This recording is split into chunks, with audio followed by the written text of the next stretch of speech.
La détransposition didactique. Ceci est un professeur. Cette boîte, c'est un enseignement.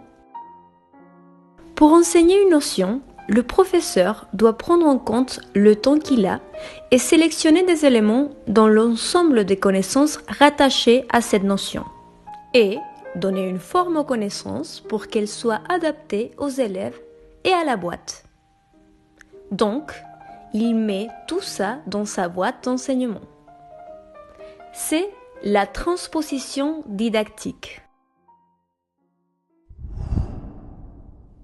Ça, c'est un élève. Le professeur transmet sa boîte à l'élève. Heureusement qu'ils ont des bras super longs. Une fois que l'élève a reçu l'enseignement, la boîte se transforme en conception.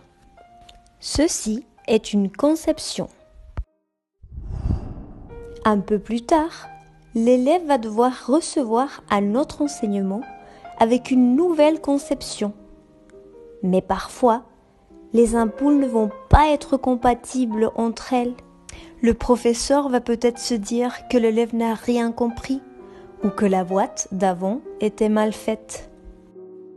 Mais si le professeur considère que c'est pas la faute de l'élève et que l'autre enseignement était légitime parce que la boîte était conçue de façon adaptée à un moment donné, il peut faire une détransposition didactique.